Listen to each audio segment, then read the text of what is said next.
pentingnya kita mewujudkan dan melahirkan pemimpin yang mempunyai jiwa visioner, yang mengerti akan kebutuhan daerahnya, yang mengerti akan bagaimana meningkatkan kesejahteraan. Jangan hanya sekedar melihat pemberian hibah dan bansos yang kemudian menutup ide, menutup kecemerlangan pikiran Bapak Ibu sekalian.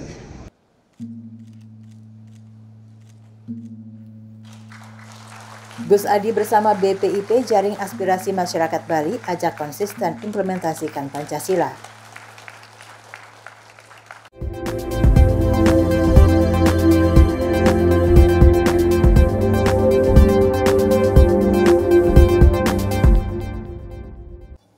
Anggota Komisi 2 DPR RI Dapil Bali Anak Agung Bagus Adi Mahendra Putra AMP kembali membumikan nilai-nilai luhur Pancasila. Wakil rakyat yang populer disapa Gus Adi ini juga terus mengingatkan agar Pancasila diimplementasikan secara konsisten.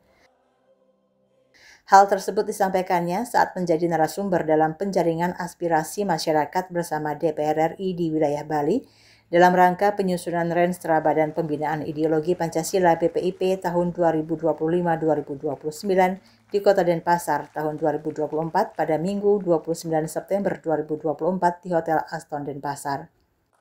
Acara dibuka Leo Efriansa selaku PLT Direktur Penyelenggaraan Program Paskibraka BPIP RI dengan menghadirkan 3 orang narasumber panel, yakni anggota Komisi 2 DPR RI Dapil Bali Anak Agung Bagus Adi Mahendra Putra Gus Adi, Akademisi Universitas Dwi Jendra Puturoni Angga Mahendra, dan Akademisi Universitas Udayana Dr. Anak Agung Gede Dwi Rahadi Santosa.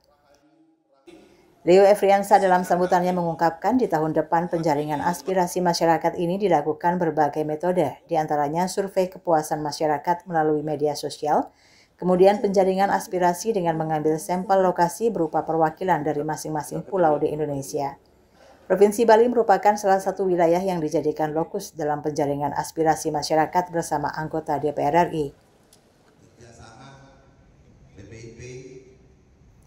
Sementara itu, dalam paparan materinya, anggota Komisi 2 DPR RI Dapil Bali Anak Agung Bagus Adi Mahendra Putra AMP, yang akrab disapa Gus Adi ini kembali mengingatkan bahwa Pancasila adalah jiwa besarnya bangsa Indonesia dan oleh leluhur kita sudah digambarkan melalui cerita-cerita pewayangan, seperti dari cerita Ramayana maupun kisah Panca Pandawa di Mahabharata.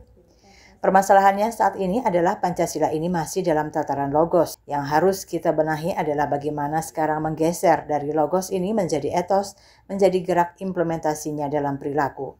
Gus Adi mengajak semua pihak berupaya nyata bagaimana Pancasila ini terbangun, tergali, dan mendarah daging di dalam kehidupan kita. Gus Adi juga mengingatkan sangat berbahaya jika nilai-nilai luhur Pancasila tidak dijalankan dalam keseharian. Degradasi moral anak bangsa yang terjadi saat ini juga karena imbas dari mulai dilupakan dan diabaikannya Pancasila sebagai falsafah negara.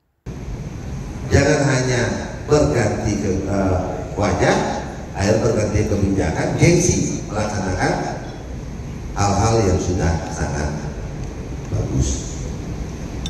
Kembali hadirkan dalam penjenjangan jabatan di dalam pemerintahan ini penting kita kembali hadirkan bagaimana kita ingatkan infrastruktur kita akan pentingnya jiwa Pancasila. Pagi-pagi sebelum kegiatan ingatkan sekedar kalau tidak bisa sembahyang berdoa saja. Ya, mungkin keburu-buru cukup di mobil berdoa. Yang kemudian sila kedua, tanyakan pada diri kita, sudahkah kita sayang hari ini pada diri kita sendiri? Pada diri kita sendiri. Artinya sayang pada diri kita sendiri itu adalah sudahkah kita buat diri kita sehat hari ini? Baru kita melihat, sudah kita kasih sayang kepada orang lain di lingkungan kecil kita yaitu keluarga kita. Setelah itu melangkah ke yang lebih besar lagi, lingkungan kita, masyarakat kita. Dan sudahkah kita menorehkan kasih sayang dalam wewenang kita yang diberikan sebagai manusia sosial. Itu. Yang ketiga, adanya rasa persatuan di situ. Ya, adanya rasa persatuan, tidak ada cekcok, tidak ada iri dengki di situ. Narasumber lainnya, akademisi Universitas Udayana Dr. Ana Agung Kili Dwi Rahadi Santosa membawakan materi keadilan sosial bagi seluruh rakyat Indonesia dalam perspektif Mahabharata antara Cakra dan Gada. Akademisi yang akrab disapa Gung Santos ini menekankan bahwa keadilan sosial adalah keadilan di mana aset-aset ekonomi itu bisa diakses oleh seluruh masyarakat dan bisa dimanfaatkan oleh seluruh masyarakat Indonesia. Sementara akademisi Universitas Dwi Jendra Putu Roni Angga Mahendra memaparkan materi Pancasila sebagai landasan etika dalam pariwisata. Menurutnya, Pancasila adalah dasar negara Indonesia. Nilai-nilainya juga sangat relevan dalam membangun etika pariwisata.